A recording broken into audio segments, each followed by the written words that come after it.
Hello everyone, welcome back to Home tutor.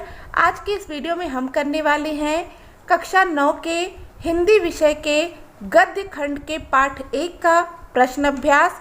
पाठ का नाम है दो बैलों की कथा, जो कि मुंशी प्रेमचंद्र द्वारा रचित बहुत ही अच्छी सी कहानी है। तो इसे आप पढ़ें ज़रूर, बहुत अच्छी सी कहानी है। और इसके प्रश्न अभ्यास को हम आज के इस वीडियो में करेंगे, 2 खंडों में करेंगे क्योंकि वीडियो बहुत लंबा हो जाएगा, काफ़ी सारे प्रश्न हैं इसमें। तो चलिए वीडियो को शुरू करते हैं। हेल्पफुल लगे तो इसे लाइक और शेयर करें, चैनल पर नए हैं तो सब्सक्राइब भी कर लें।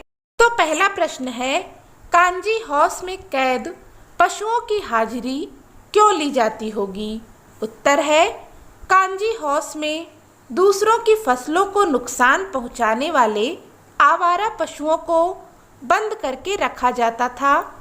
वहाँ पशुओं की हाजिरी उनके निश्चित संख्या जानने व किसी के भाग जाने या मर जाने का पता लगाने के लिए ली जाती होगी।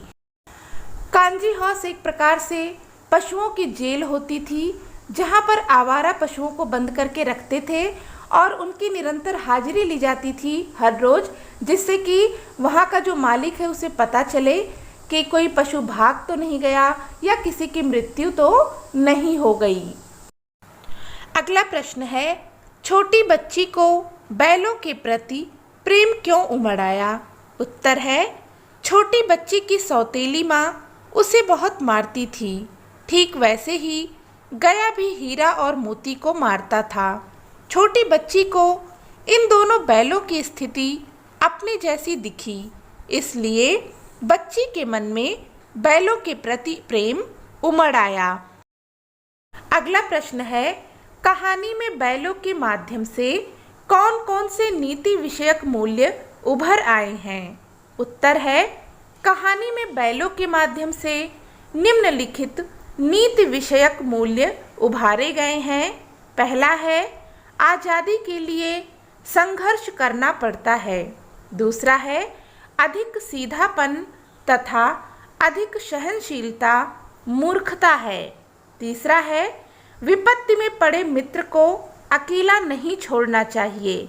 चौथा है, निहत्थे शत्रु पर वार नहीं करना चाहिए। पांचवा है, स्त्रियों पर अत्याचार नहीं करना चाहिए।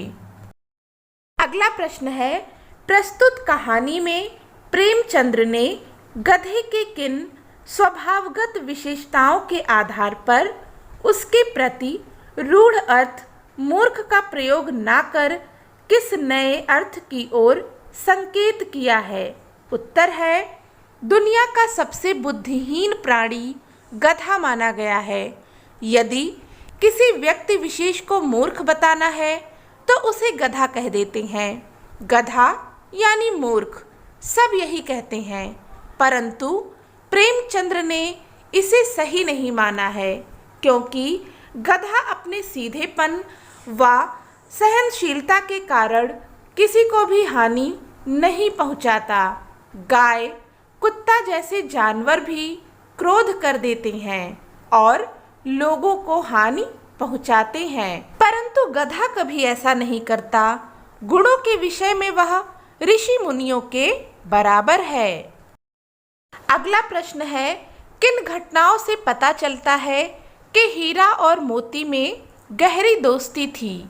उत्तर है, निम्नलिखित घटनाओं से पता चलता है कि हीरा और मोती में गहरी दोस्ती थी। पहला, हल जोते जाने पर दोनों की यह कोशिश रहती थी कि ज़्यादा से ज़्यादा भार खुद के कंधे पर हो। नाद में दोनों एक साथ खाते थे, अगर एक मुंह हटाता तो दूसरा भी हटा लेता। साँड़ का मुकाबला दोनों मित्रों ने एक साथ मिलकर किया। मटर के खेत में मोती के पकड़े जाने पर हीरा वापस आ गया। कांजी हाउस में हीरा को छोड़कर मोती नहीं भागा। एक दूसरे को चाटकर और सींग लड़ाकर अपना प्रेम प्रकट करते थे। अगला प्रश्न है, लेकिन औरत जात पर सींग चलाना मना है, यह भूल जाते हो? हीरा के इस कथन के माध्यम से स्त्री के प्रति प्रेमचंद्र के दृष्टिकोण को स्पष्ट कीजिए। उत्तर है, लेकिन औरत जात पर सींग चलाना मना है। हीरा के इस कथन के माध्यम से पता चलता है कि प्रेमचंद्र नारी जाति का अत्यधिक सम्मान व इज्जत करते थे।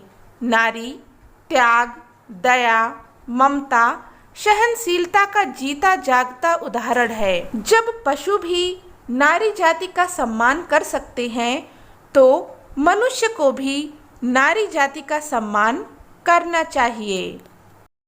अगला प्रश्न है, किसान जीवन वाले समाज में पशु और मनुष्य के आपसी संबंधों को कहानी में किस तरह व्यक्त किया गया है? उत्तर है, किसान के जीवन में पशुओं का बहुत महत्व है।